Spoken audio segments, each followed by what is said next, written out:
রাজ্যে একের পর এক চুরির ঘটনা ক্রমাগত বৃদ্ধি পেয়েই যাচ্ছে। চুরির ঘটনার ফলে মানুষ আতঙ্কে দিন কাটাচ্ছেন এখন।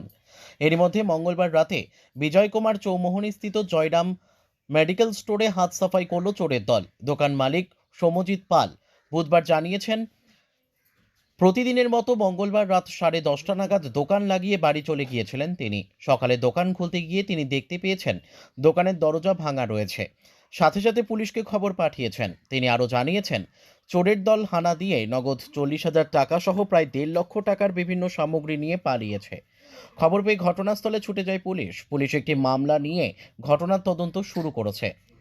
প্রতিদিনের মতো আমি কালকে রাত্রি 10:30টার সময় 10:30 নাগাদ দোকান লাগিয়ে যাই। যাওয়ার পরে সকাল 7:30 নাগাদ দোকানে এসে শাটার খুলে দোকানে ঢুকে দেখি দোকানে কিছু মালপত্র এলোমেলো ভয়ে আছে। তারপরে পিছনে গিয়ে দেখি যে আমার ঘরের দরজা 3-4টে সেটখানি আছে, এগুলো ভাঙা। তারপর সামনে এসে দেখি ক্যাশ বাক্স খোলা, ভাঙা। ক্যাশ বাক্স থেকে প্রায় 40-50 টাকার মতো টাকা ছিল, সেগুলো সব নিয়ে গেছে। মালপত্র কিছু নিয়ে গেছে। সিসি ক্যামেরার যেটা রেকর্ডিং হয় বক্সটা, সেই বক্সটাও নিয়ে গেছে। অনেক ওষুধ 2টা পেটি ছিল, ওইটা নিয়ে গেছে। তারপরে কিছু দুধ, বেবি ফুড, হরলিক্স, আরও আনুষঙ্গিক কিছু বডি লোশন, অয়েল টয়েল, এগুলো নেসলে স্প্রেটে এগুলো নিয়ে গেছে। অনেক কিছুই আমার সব কিছু আর দেখতে পারিনি এখনও। অনেকক্ষণ অপেক্ষা করার পর পুলিশ আসলো, পুলিশকে খবর দেওয়ার পর পুলিশ ইনভেস্টিগেশন করে গিয়েছে। আর কি বলবো, একজন 10,363 টিচার ছিলাম, টিচার ছিলাম।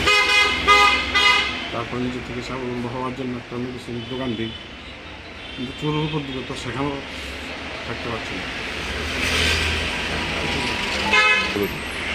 আর এখন তো ঠিক দেখতে পাচ্ছি না, সব কিছু নিয়েছে। আমি মাত্র আসলাম, আপনি আসলেন, কি নিয়ে গেছে আমার 40-50 হাজার টাকা হবে। আর মেডিসিন একটা কালকে মাত্র মালটা আনলাম, আজকে সকালে এসে গুছাবো।